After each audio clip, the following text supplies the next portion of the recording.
Então,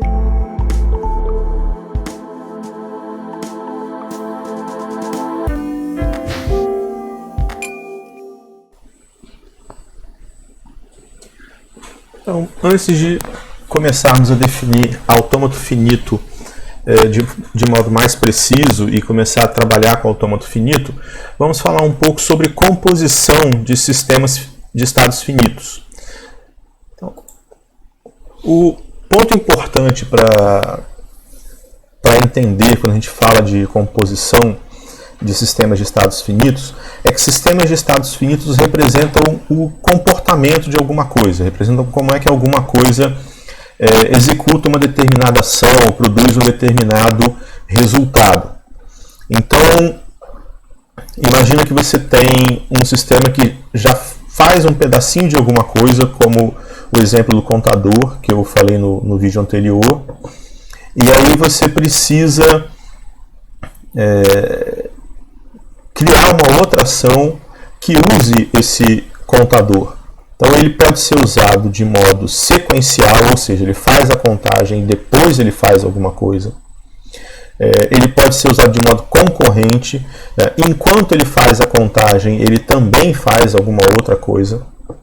Ou ele pode ser usado de modo não determinístico, ou seja, você tem o contador e você tem uma segunda ação, tá? Uma soma, por exemplo. E aí uma dessas duas ações vai ser executada, mas você não sabe exatamente qual das duas. Qualquer uma das duas pode ser executada. E a decisão para isso ela pode depender de uma série de fatores, ou pode ser que seja realmente ao acaso. Então é por isso que a gente chama de não determinístico. Você não é capaz de determinar qual é o resultado exato da ação. Qualquer um dos dois resultados, ou mais, é válido. Então são esses três tipos de composição que nós temos. A composição sequencial executa o componente A, depois eu executo o componente B. Então o componente A precisa terminar, só após o fim da execução do componente A é que o componente B vai ser executado. Ela pode ser de modo concorrente, A e B, os dois vão ser executados, e eles vão ser executados simultaneamente. Mas você tem certeza que os dois vão ser executados.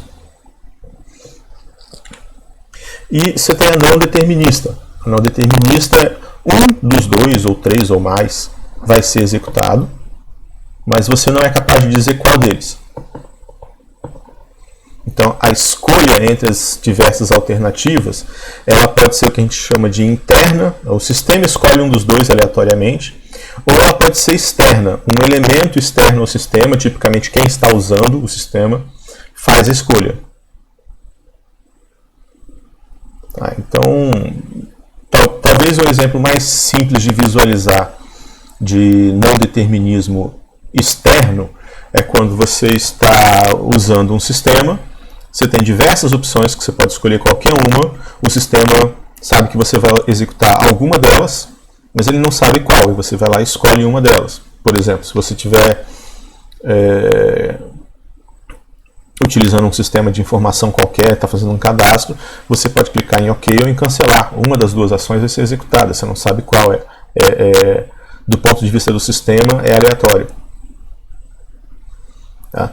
Todas essas três formas de composição aparecem em sistemas reais com muita frequência. Composição sequencial, concorrente e não determinista, as três aparecem, as três são talvez não igualmente comuns, eu acho que a mais comum é a sequencial, mas as três são igualmente importantes. Aí, nesse slide ele dá um exemplo sobre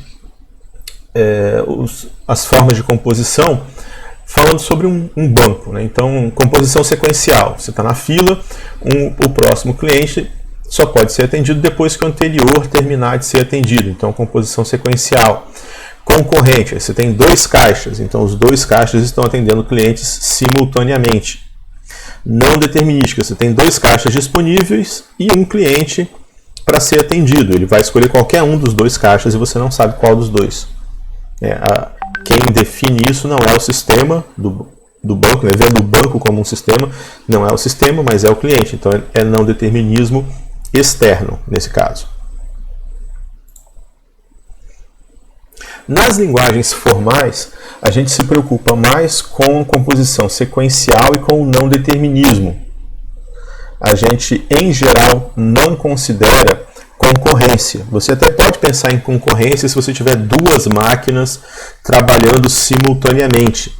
Mas existe um artifício que a gente usa, que é o de fazer o produto dos sistemas finitos e aí gerar um sistema resultante que seja o produto de dois ou mais sistemas, que simula a concorrência sem ter que ter explicitamente concorrência definida. A gente não deve falar de produto de sistemas formais, a gente não vai, na verdade, falar de produto de sistemas formais de autômatos na nossa disciplina, mas é uma técnica que permite, né, quem tiver curiosidade de ver na bibliografia complementar, é citado no livro do Aho Hopcroft-Ullman como fazer o produto dos autômatos. Então, você pode usar essa técnica para simular concorrência sem ter ela explicitamente no sistema. Então, a gente vai trabalhar mais com composição sequencial e com não determinismo. Composição sequencial é essencial para sistemas de estados finitos. Você avança nos sistemas de estados finitos apenas com composição sequencial. O não determinismo, ele facilita a construção dos sistemas, a construção dos autômatos, mas ele pode ser simulado sem o não determinismo. Então a gente pode, sempre que eu tenho um sistema, um autômato não determinístico, eu posso criar um autômato determinístico que faça a mesma coisa que o não determinístico, que dê o mesmo resultado, digamos assim, que o não determinístico. Então, ele facilita, ele é importante, mas a gente consegue remover o não determinismo quando a gente precisa. A semântica adotada para não determinismo nas linguagens formais, ela é um pouco diferente da semântica de concorrência, que é não determinismo nos sistemas operacionais, né? O não determinismo nos sistemas operacionais, em geral, ele vem